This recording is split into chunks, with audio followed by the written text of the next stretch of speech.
Sungguh mengejutkan, tak ada angin, tak ada hujan, ketenangan rumah tangga gitaris band Slank Abdi Negara yang selama ini tenang ternyata tengah diguncang gonjang ganjing.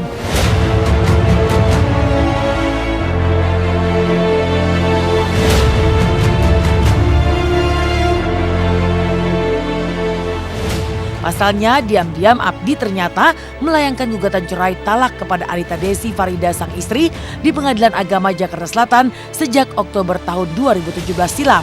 Langkah Abdi ini pun kian menjulangkan teka-teki karena tanpa pernah menghadiri sidang, tapi toh upaya mediasi untuk mendamaikan Abdi dan Anita dinyatakan gagal hingga berlanjut ke agenda sidang pembuktian pada hari Senin tanggal 26 Februari lalu. Lalu apa yang sebenarnya tengah terjadi dengan rumah tangga Abdi dan Anita? 20 tahun lebih membina rumah tangga dengan damai, mengapa kini perkawinan mereka justru terancam jurang perceraian? Sebuah tanda tanya yang kian menjulangkan teka-teki. Pasalnya, Anita yang dikabarkan sempat menghilang karena terpukul syok ketika ditelusuri dan ditemui secara eksklusif oleh tim Intens, sedang berada di kediaman salah satu kerabatnya pun justru menguak bahwa dirinya sama sekali tidak mau bercerai dari Abdi.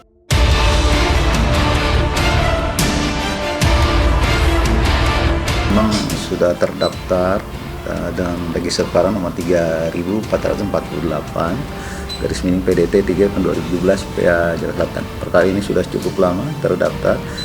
Senin tanggal 26 bulan Februari 2018 agendanya duplik dan sidang sudah berjalan. Pemohon saudara Abdi, kuasa hukumnya datang, sedangkan termohon saudara Anita Dewi Farida secara prinsipal datang. Biasanya kalau perkara terus berjalan berarti mediasi itu gagal atau tidak berhasil dilaksanakan atau tidak berhasil mencapai perdamaian. Abdi bukan aku sih enggak pernah lah mau sampai kayak gitu ya, enggak lah. Memang dia yang mau pengen ceraikan saya. Iya saya pegang.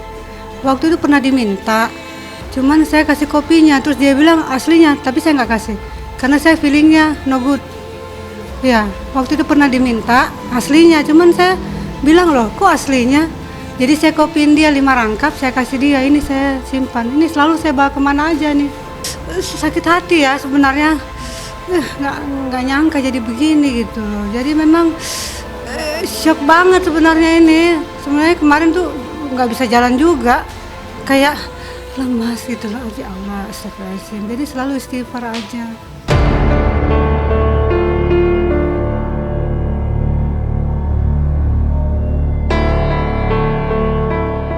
Ironis, jika Anita sang istri menolak untuk bercerai, lantas mengapa Abdi justru berusaha kekeh untuk berpisah? Terlihat begitu setia bersama Abdi dalam suka dan duka, bahkan saat nyaris mendekati maut ketika Abdi menghadapi sakit gagal ginjal. Tapi mengapa kini Abdi justru berniat menceraikan Anita? Entahlah. Yang jelas tanda-tanda keretakan Abdi dengan Anita sempat terendus ketika memutuskan untuk hidup saling berjauhan antara Abdi di Jakarta dan Anita di Makassar yang ternyata berujung sebuah pengakuan mengejutkan. Menjelang cuci darah biasanya lemes, nanti setelah cuci darah mulai segar lagi. Nanti kira-kira dalam 1 minggu yang badan saya cukup segar itu sekitar 3 hari. Sekitar 3 hari yang lainnya itu keadaan lemes. 3 harinya cukup lumayan normal ya. Jadi saya kira-kira gini ya, saya punya 3 hari untuk melakukan hal-hal yang normal.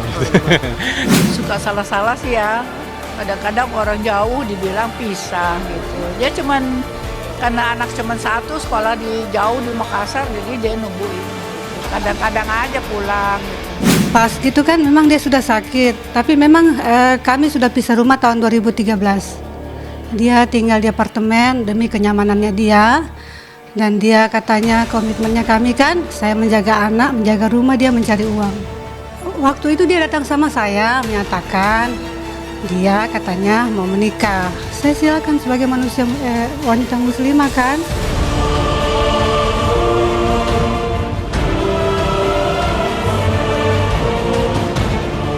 Mau tak mau tanda tanya besar pun mencuat. Benarkah diduga ada faktor pelakor alias perebut lelaki orang yang merusak rumah tangga Abdi dan Anita? Sebuah teka-teki yang kian menjulangkan kejutan mencengangkan. Pasalnya secara eksklusif di hadapan tim Intens, Anita bahkan menyatakan kesediaannya untuk dipoligami asalkan tidak dicerai oleh Abdi. Ironisnya, kepasrahan Anita untuk dipoligami ini justru tak ditanggapi oleh Abdi karena diduga didesak oleh sang wanita ketiga menyisakan tanya. Siapakah wanita ketiga yang diduga telah tega menjadi pelakor pada rumah tangga Abdi? Sempat dikabarkan terlalu dekat dengan vokalis band Painkiller yang diorbitkan oleh Abdi di tahun 2009 lalu. Benarkah Abdi tega meninggalkan istri dan anaknya hanya demi gadis yang usianya 20 tahun lebih muda? Katanya dia orang kaya, punya uang, katanya suruh bikin album sama ini Mas Abdi kan tahun 2009. Akhirnya udahlah mulai saat itu begitu ceritanya, udah berubah. Banyak yang sudah bilang, itu kayaknya nggak bener tuh, kasih wanti-wanti saya kan. Makanya pas saya tanya dia bilang, itu kan anak-anak, beda 20. Dia tahun ini 30, Mas Abdi 50. Tanggal 15 Juli 2017, waktu kami baru pulang dari Singapura. Dia bilang, dia datang ke rumah, dia bilang saya ini mau menikah. Perempuan itu sudah hamil. Dia menikah kita nggak tahu, cuman menurut pengakuannya mereka mau menikah siri dan melahirkan di Amerika. Jadi saya bilang udah pergilah, jauh-jauh kan supaya orang nggak tahu. Tapi perempuan itu yang menekan bahwa harus saya diceraikan, itu masalahnya. Harus saya diceraikan, itu masalahnya. Ironisnya meski Anita berusaha keras untuk mempertahankan keutuhan rumah tangga dan rela harus dipoligami, tapi toh faktanya Abdi kekeh untuk segera bercerai demi wanita ketiga yang tak hanya lebih muda dan cantik, tapi diduga semakin mendesak Abdi untuk cepat bercerai. Benarkah karena sang wanita diduga telah hamil dan ingin agar calon anaknya mendapatkan status sah? Sebuah kenyataan pahit yang konon sempat membuat Anita bergetar sakit hati, namun yakin untuk tetap teguh. Karena segala yang dicuri tidak akan pernah abadi. Saya nggak mau saya. Karena anak saya juga bilang, mama harus mempertahankan. Nggak bisa mah gitu loh. Sakit banget memang, cuman ya harus harus kuat gitu loh.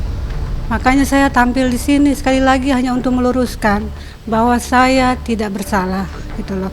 Dan saya sebagai wanita muslimah sudah mengikhlaskan suami saya untuk menikah lagi. Kurang apa saya, ya kan? Kamu cantik, masih muda. Sayang kamu kayak begini, nak. Karena sesuatu yang dicuri tidak akan abadi. Bisa merebut suami orang dengan mudahnya, apalagi mengambil status orang, ya.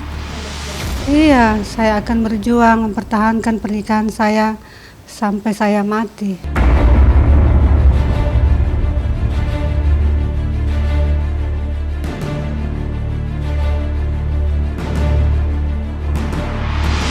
Setelah ini Intens akan mengupas kisah orang-orang soleh yang kematiannya luar biasa menyentil hati hingga menjadi viral.